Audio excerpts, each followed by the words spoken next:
সংযুক্ত আরব আমিরাত ইউএই বা দুবাইয়ের ভিসা নিয়ে আপনার দেওয়া তথ্যটি সামাজিক যোগাযোগ মাধ্যমে ভাইরাল হলেও 2026 সালের মে মাসের বর্তমান বাস্তবতা কিছুটা ভিন্ন। দুবাইয়ের প্রধানমন্ত্রী বা ইউএই সরকারের পক্ষ থেকে সব ধরনের ভিসা সবার জন্য উন্মুক্ত এমন কোনো ঢালাও আনুষ্ঠানিক ঘোষণা আজ পর্যন্ত আসেনি। বর্তমান পরিস্থিতি নিচে পরিষ্কারভাবে তুলে ধরা হলো। 1. বর্তমান ভিসার প্রকৃত অবস্থা। বর্তমানে বাংলাদেশিদের জন্য ইউএই ভিসা সম্পূর্ণ বন্ধ নয়, তবে এটি বেশ নিয়ন্ত্রিত। ওয়ার্ক ভিসা দক্ষ জনশক্তি যেমন ইঞ্জিনিয়ার, ডাক্তার, নার্স বা উচ্চশিক্ষিত পেশাজীবী যাদের অ্যাটেস্টেড সার্টিফিকেট আছে তাদের ভিসা নিয়মিত ইস্যু হচ্ছে। তবে সাধারণ শ্রমিকদের ভিসার ক্ষেত্রে এখনও কিছু সীমাবদ্ধতা রয়েছে। ট্যুরিস্ট ভিসা ট্রাভেল এজেন্সির মাধ্যমে বা স্পন্সর থাকলে ট্যুরিস্ট ভিসা পাওয়া যাচ্ছে, তবে রিজেকশন রেট আগের চেয়ে কিছুটা বেশি। বিশেষ করে যাদের ভিজিট ভিসায় গিয়ে কাজ খোঁজার রেকর্ড আছে তাদের ক্ষেত্রে কড়াকড়ি করা হচ্ছে। 2. সব ভিসা চালু, সংবাদের সত্যতা।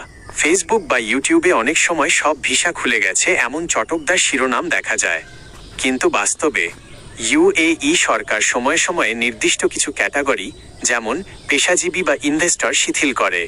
2026 সালের শুরু থেকে নিরাপত্তা এবং ডকুমেন্ট যাচাইয়ের প্রক্রিয়া আরও ডিজিটাল ও কঠোর করা হয়েছে।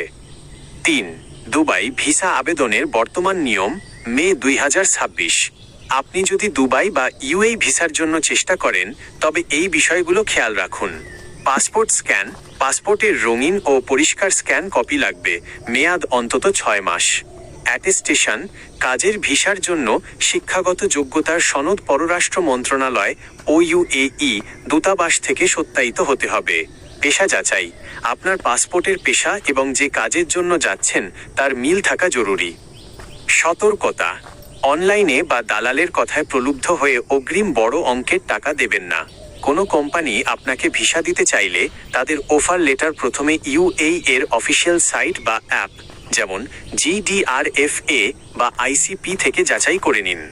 আপনার কি নির্দিষ্ট কোনো ক্যাটাগরির যেমন ভিজিট বা কাজের ভিসা সম্পর্কে জানার আগ্রহ আছে?